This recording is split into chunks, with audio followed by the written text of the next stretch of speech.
আজকের টিউটোরিয়ালে আমরা ইমেজ আপলোড করার আগে ইমেজটিকে আমরা রিসাইজ কিভাবে করতে হয় সেটি আমরা দেখাবো। গত পর্বে আমরা দেখিয়েছিলাম যে ইমেজ আপলোড করতে হয় কিভাবে। আজ আমরা দেখাবো ইমেজটি আপলোড করার আগে আপনারা কিভাবে ইমেজটিকে রিসাইজ করবেন। তো আমরা একটি নতুন Laravel 8 প্রজেক্ট ক্রিয়েট করে রেখেছি এবং সেখানে একটি ফ্রন্ট এন্ডে একটি ফর্ম তৈরি করে রেখেছি। এটি হচ্ছে আমাদের ফর্ম এবং এখানে একটি রাউট অ্যাকশন দেওয়া আছে। অ্যাকশনের ভিতর image upload, resize, method post, encrypt type হচ্ছে আপনার মাল্টিপার্ট ফর্ম ডাটা এবং কন্ট্রোলার ইমেজ আপলোড নামে কন্ট্রোলার আছে। কন্ট্রোলারে এখানে ইমেজ আপলোড একটি মেথড আছে, রিসাইজ মেথড, এবং একটি রাউট ক্রিয়েট করে নিয়েছি আমরা। এখানে পোস্ট, ইমেজ আপলোড, রিসাইজ এটিকে আমরা এখানে ক্রিয়েট করে নিয়েছি। তো আমরা এখন চলে যাচ্ছি আমাদের ইমেজ আপলোড করব। ইমেজ আপলোড করার জন্য আমরা কোনো প্যাকেজ কোনো কিছু ইউজ করিনি, বাট আমরা যখন কোনো ইমেজ আপলোডের সময় রিসাইজ করব সেই ক্ষেত্রে আমাদের একটি প্যাকেজ লাগবে। সো প্যাকেজটি হচ্ছে Laravel image intervention. Laravel image intervention image.intervention.io সাইটে আসলে এখানে Laravel এর ইনস্ট্রাকশনটা দেখতে পারবেন। তো আমরা এটি কম্পোজারের মাধ্যমে ইনস্টল করে নিচ্ছি। কম্পোজার require image intervention, এটিকে আপনারা কমান্ড দিলে একটু ইনস্টল হবে। অবশ্যই নেট কানেকশন লাগবে, কারণ ইন্টারনেট থেকে এটি ডাউনলোড হবে। তো এখানে ইনস্টল হচ্ছে। ইনস্টল হওয়ার পরে এখানে ইন্টিগ্রেশন কীভাবে করতে হবে, তো এটিকে আমরা কপি করে নিচ্ছি। কপি করে নিয়ে কনফিগ অ্যাপের ভিতরে প্রোভাইডার্স আছে, সেখানে আমরা এটাকে কনফিগ করে নিব। কনফিগ অ্যাপ, এটি হচ্ছে আমাদের প্রোভাইডার্স অ্যারে। প্রোভাইডার্স অ্যারের ভিতরে আমরা এটিকে এখানে দিয়ে দিলাম এবং আরেকটি হচ্ছে এলিয়াসেস এর ভিতরে আমরা এটাকে পেস্ট করে দিব। তো নিচেই আছে এলিয়াসেস ক্লাস এর ভিতরে আমরা এটাকে দিয়ে দিব সবার নিচে। এখানে পেস্ট করে দিলাম। এখানে একটি আমাদের কনফিগারেশন শেষ। নাও আমরা এটাকে দেখি আমাদের ইনস্টলেশনও ডান হয়ে গেছে। কোডে চলে যাব। এটাকে আমরা কিভাবে আপলোড করবেন, আপলোড করার জন্য আমরা এটাকে ভ্যালিডেট করে নিতে পারি। এর ভিতরে আমাদের যে রুলসগুলো আছে ভ্যালিডেশন, সেই রুলসগুলো আমরা এখানে দিয়ে দেবো। আমাদের ইমেজ ফিল্ডের নাম হচ্ছে ইমেজ, ইনপুট ফিল্ডের নাম। এখানে আমরা এটাকে required দেন ইমেজ দেন jpeg png gif। এখানে আমরা আপনারা আরও যে ফরম্যাটগুলো আছে সেই ফরম্যাটগুলো আপনারা চাইলে এখানে দিয়ে দিতে পারেন। এখানে আরেকটি রুলস দেবো যে আমার ইমেজ সাইজ হবে কতটুকু, ম্যাক্স সাইজ আপনারা এখানে দিয়ে দিতে পারেন। ম্যাক্স সাইজ এখানে আমি দিয়ে দিচ্ছি 2048। এটা হচ্ছে আমাদের 2 MBর একটি ইমেজ পর্যন্ত এখানে সাপোর্ট করবে। নাও আমরা ইমেজটাকে একটা ভেরিয়েবলে ধরবো। ইমেজ ইকুয়াল হচ্ছে রিকোয়েস্ট ফাইল, যে নামে ইমেজ আসতেছে ইমেজ। এটাকে রিনেম করে নিব টাইম। এর আগে আমি যে টিউটোরিয়ালটি দেখিয়েছিলাম ইমেজ আগে যে কাজটা করা হয়েছিল সেম ওয়েতে আপনি এই কাজটি এখানে করতে পারেন। আমরা একটু চেঞ্জ দেখাচ্ছি, তো যে আপনি যে কোনো ফরম্যাটে যে কোনো ওয়েতে আপনি কোডটি লিখতে পারেন।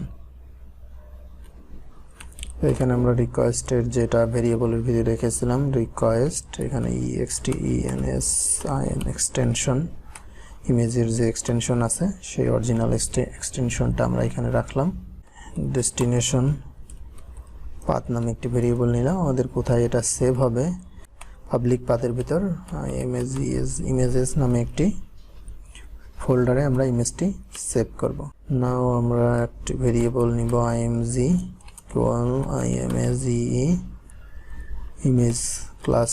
এটা হচ্ছে আমাদের ইমেজ ইন্টারভেনশন ইনস্টল দিয়েছি, সেই ইমেজ ইন্টারভেনশনের একটি ক্লাস মেক। ইমেজটাকে আমরা তৈরি করব। আমাদের ইমেজ ভেরিয়েবল ইমেজ, এটির পাথ দিলাম। এরপরে আমরা ইমেজটাকে রিসাইজ করব। img রিসাইজ ফাংশনের ভিতরে আমরা একটি অ্যান্টি কনস্ট্যান্ট দেন এখানে এসে আমরা ফাংশনের ভিতরে ইমেজটার অ্যাসপেক্ট রেশিও ঠিক করে দিব। আমরা ইমেজটি ফরম্যাট রিসাইজ করলাম এবং এটা যেন সব দিকে ঠিক থাকে সেটা সেট করে দিলাম। দেন আমরা এই ফাংশনের এখানে এসে আমরা এটাকে সেভ করব। সেভ আমরা যে ডেস্টিনেশন পাথ নিয়েছিলাম, ডেস্টিনেশন পাথ ডট এটাকে আমরা একটা স্ল্যাশ দিয়ে নিব, কনক্যাট করে দিচ্ছি dot input image name return back redirect দিতে পারি আমরা, অথবা ব্যাক লিখতে পারি, রিটার্ন রিডাইরেক্ট ব্যাক করবে উইথ একটা মেসেজ দিব একটা ভেরিয়েবলের ভিতরে। এটা হচ্ছে আমরা একটা সেশনের কি, সাকসেসটা হচ্ছে সেশনের একটা কি, উইথ দিয়ে আমরা কোনো কিছু পাঠালে সেটা সেশনে কিতে সেট হয়। ইমেজ আপলোডেড সাকসেসফুলি, এখানে আমরা আর একটা কি দিব উইথ আরেকটা ইমেজের নাম দিয়ে দিচ্ছি ইমেজ। আমরা এখানে ইনপুট নামে যে ইমেজটি নিয়েছিলাম সেই ইমেজটি এখানে দিয়ে দিব, দিয়ে আমরা এখানে সেভ করে দিলাম। নাও আমাদের কন্ট্রোলারের কাজটি শেষ। এখানে আমি আরেকবার বলে দিই, এখানে আমরা এটিকে ভ্যালিডেট করলাম, আমাদের ইমেজ কি ফরম্যাট হবে, এটা রিকোয়ার্ড কতটুকু সাইজ। এখানে আমি একটি আমার রিকোয়েস্টে যে ফাইলটি আসছে সেটা একটা ভেরিয়েবলে রাখলাম এবং ওই ইমেজটিকে আমি একটু রিনেম করে নিলাম এবং এখানে আমি একটি ডেস্টিনেশন পাথ সেট করলাম। ইমেজ ইন্টারভেনশন ক্লাসটাকে এখানে কল করলাম, কল করে এবার ইমেজ ইন্টারভেনশনের মাধ্যমে আমি আমার ইমেজটাকে রিসাইজ করে অ্যাসপেক্ট রেশিও ঠিক রেখে ডেস্টিনেশন যে পাথ ছিল সেখানে সেভ করলাম এবং এখানে এসে আমি আপলোডের পরে এটাকে আমি সাকসেসফুলি দিয়ে রিটার্ন ব্যাক করলাম এবং সেশনে কিটা সেভ করলাম। এখন আমরা ফ্রন্ট এন্ডে যাই, এখানে আমাদের যে ফোল্ডার ইমেজটি সেভ হচ্ছে সেটা এখানে আগের আপলোড পর্বে যেটা দেখিয়েছিলাম সেম জিনিসটা এখানে আছে। এখানে একটি অ্যালার্ট দিচ্ছে ইমেজ, এই সেশনটাকে এখানে ধরে রাখছি। তো আমরা এখন আমাদের পেজে এখানে আসলাম, আমরা এখানে একটি রিফ্রেশ দিয়ে আমরা এখানে একটি ইমেজ নিলাম এবং এটাকে আমরা সেভ দিব, আপলোড দিচ্ছি।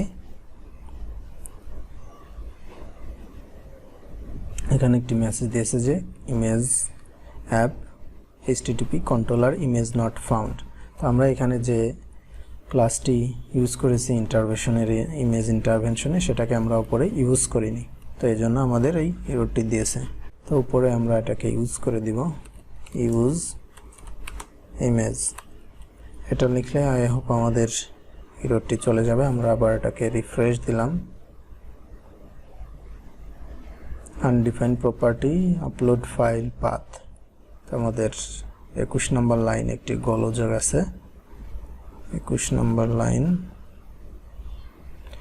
Image path make image path, এখানে একটু আমাদের এরর আছে, তো আমরা এটাকে একটু চেক করে নিই। ইমেজ পাথ, তো ইমেজ পাথ এখানে আমাদের একটি প্যারেনথিসিস হবে ফাংশন, যেটা আমরা দিতে মিস্টেক করেছিলাম। ইমেজ পাথ প্যারেনথিসিস একটা ফাংশন হবে, ইমেজ পাথ একটি ফাংশন বা মেথড। আমরা এখানে যদি আবার একটু রিফ্রেশ দিই তাহলে আমরা কি দেখব, আমাদের ইমেজটি আপলোড হয়ে গেছে। তো আমরা এই ইমেজটি এখানে আপলোড করেছিলাম, আমাদের ইমেজটি এখানে কিন্তু আপলোড হয়ে গেছে এবং প্রিভিউ দেখাচ্ছে।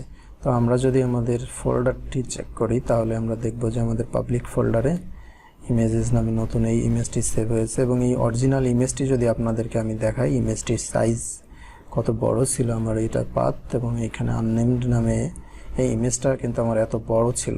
সেই ইমেজটি আমরা যখন আপলোড করেছি সেই ইমেজটি আমাদের এত অ্যাসপেক্ট রেশিও ঠিক রেখেই এটা ছোট হয়েছে। তো আই হোপ আপনারা ক্লিয়ারলি বুঝতে পেরেছেন যে কীভাবে একটি ইমেজ আপলোড করার আগে এই ইমেজটিকে আপনারা রিসাইজ করে নেবেন আপনাদের মতো করে। তো যদি ভিডিওটি ভালো লাগে অবশ্যই চ্যানেলটি সাবস্ক্রাইব করবেন, কোনো মতামত থাকলে কমেন্টে জানাবেন এবং একটি লাইক দিবেন। ধন্যবাদ।